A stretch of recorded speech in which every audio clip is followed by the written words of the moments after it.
Okey, Assalamualaikum dan selamat pagi. Jadi cikgu nak buat tutorial macam mana kamu nak menjalankan aktiviti ataupun tugasan yang diberi melalui Edpuzzle. Jadi tutorial ni untuk yang murid menggunakan handphone Android, bukan iPhone lah. Yang iPhone cikgu ada sertakan dekat video satu lagi. Okey, mula-mula sekali cikgu akan hantar tugasan kamu di Telegram. Okey, jadi untuk contoh ni cikgu tunjukkanlah dekat Telegram tugasan tu ada link Edpuzzle. Jadi cikgu akan klik link Edpuzzle tu. Sebagai contoh ni cikgu klik satu link Edpuzzle yang cikgu hantar ke 6 Excellent. Okey, dia tanya open link, klik open. Okey, kemudian you found an open class. Okey, semak dulu betul tak kelas kamu tu, sebab link yang berbeza, kelas untuk kelas yang berbeza lah. Okay, ada nama kat cikgu, ada kelas kod, kemudian ada nickname. Okay, untuk nickname ni kalau boleh jangan letak nama samaran, tapi letak nama betul lah. Okay, contoh cikgu letak satu nama Mimi Ariana. Dan nama jangan terlampau pendek, sebab nanti cikgu nak kesan siapa punya nama susah. Okay, kalau nama awak macam panjang sikit, Nurul Aisyah, jangan buat Nurul saja. Okey, panjang sikit lah, at least 2 patah perkataan tu okey lah kot. Okey, kemudian klik join open class. Okey, time to switch to the app. Okey, klik open app. Okey, bila klik open app, dia akan buka Google Play. Kamu hanya perlu tekan install. Okey, untuk install app ataupun aplikasi Edpuzzle ni sangat cepat sebenarnya, sebab dia tak berat, dia kecil je saiz dia dan dia ringan. Okey, klik install. Okey, dia dah download dah tengah install. Kemudian bila dah siap install, terus tekan open. Okey, klik open. Terus dia buka app Edpuzzle. Okey, dekat sini ada pilihan login, sign up dan enter open class code. Tapi untuk hari ni untuk sign in dan login tu cikgu rasa kita tangguhkan dahulu. Kamu ada masa nanti bolehlah cuba sign up untuk account Edpuzzle, tapi untuk hari ni kita nak masuk ke open class. Jadi open class code ni kat bawah ni kita enter open class code ni. Okey, kelas kod ni cikgu akan bagi dekat kelas kamu lah. Jangan gunakan kelas kod yang cikgu type kat sini, mungkin kelas kamu tak sama lah.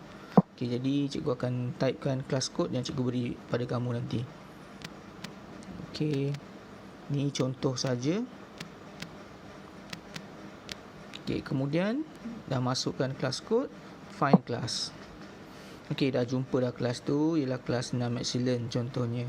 Kalau dia tak keluar nama kelas dengan nama cikgu tu, maksudnya mungkin kelas kod yang kamu masuk tu silap lah kot. Okey, kalau silap boleh go back lah. Okey, kalau dah betul ni, masukkan semula nama nickname kamu tadi. Okey, cikgu masukkan balik Mimi Ariana. Okey, selesai. Kemudian tekan join class. Okey, dah hampir selesai dah. Memang dah sampai ke tempat yang kita nak tuju. Okey, dekat sini dah ada dah assignment yang cikgu hantar tu, dan statusnya unfinished sebab kamu mula-mula lagi lah. Okey, kemudian dekat sini ada due, ada no due date dan juga ada completed. Kalau dah siap nanti, tugasan ni dah tak ada dekat due ni, dia akan ada dekat completed. Okey, jadi macam mana nak mulakan tugasan, tak ada masalah, hanya tekan saja klik.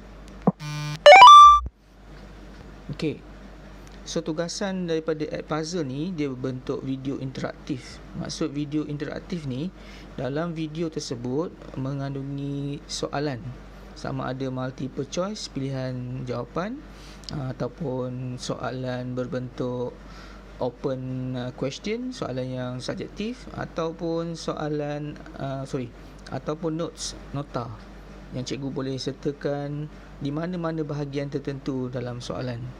Jadi kamu perlu menonton sehingga habis, sebab di antara video tu pada masa-masa yang tertentu ada soalan.